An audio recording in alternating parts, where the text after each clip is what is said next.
Baik, terima kasih rakan penyampai di Angkasa Puri. Assalamualaikum dan salam satu Malaysia. Sebanyak 17.7 juta ringgit telah diluluskan di bawah rancangan Malaysia ke-11 bagi meningkatkan populasi kerbau di negeri ini bagi memenuhi permintaan pasaran dalam dan luar negeri. Ketua Menteri Datuk Ahmad Rahman Johari Tun Openg berkata, pelbagai langkah telah diambil bagi mengatasi populasi kerbau yang berkurangan daripada 11,000 ekor pada tahun 2000 kepada hanya 5,500 ekor pada masa kini. Antara langkah tersebut ialah menjadikan Limbang sebagai hub pengeluaran kerbau di negeri ini, memandangkan bahagian itu berpotensi besar dan memiliki kawasan luas dan sesuai untuk penternakan kerbau.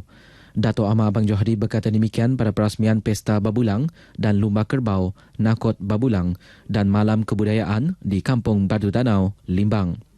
Teks ucapannya dibaca oleh Menteri Pelancongan, Kesenian, Kebudayaan, Belia dan Sukan, Dato' Abdul Karim Rahman Hamzah.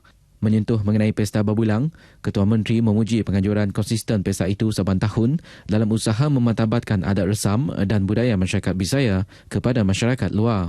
Dalam majlis itu, Datuk Karim turut mengumumkan peruntukan RM50,000 daripada Ketua Menteri dan RM20,000 daripada beliau sendiri untuk penganjuran pesta tersebut.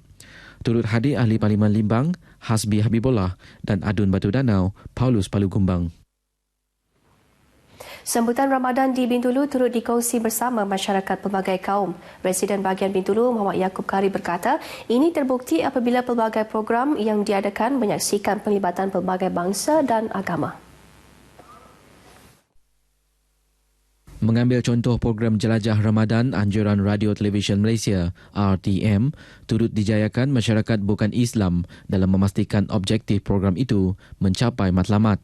Sehubungan itu, beliau berharap lebih banyak usaha mengukuhkan perpaduan seperti ini dapat diteruskan di masa depan. Muhammad Yaakob berkata demikian di majlis penutupan program Jelajah Ramadan siri ke-6 di Kampung Jepak, Bintulu yang turut dihadiri pemangku pengarah RTM Sarawak, Faridah Sulong. Beliau sebelum itu mengagihkan sebanyak 500 paket bubur pedas kepada penduduk kampung itu. Sementara itu, dalam majlis berasingan, Menteri Pembangunan Wanita, Keluarga dan Masyarakat, Datuk Seri Rohani Abdul Karim menghadiri majlis iftar bersama penduduk kampung Suruyuk di Sebuyau. Dalam majlis itu, beliau turut menyampaikan sumbangan kepada 50 penerima yang terdiri daripada orang kurang upaya, warga emas dan ibu tunggal. Datuk Seri Rohani turut menyerahkan 4 unit kerusi roda kepada warga emas, geran RM20,000 kepada Masjid Al-Hidayah dan RM11,000 kepada Jawatankuasa Kemajuan dan Keselamatan kampung itu.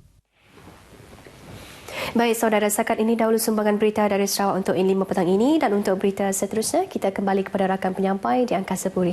Silakan.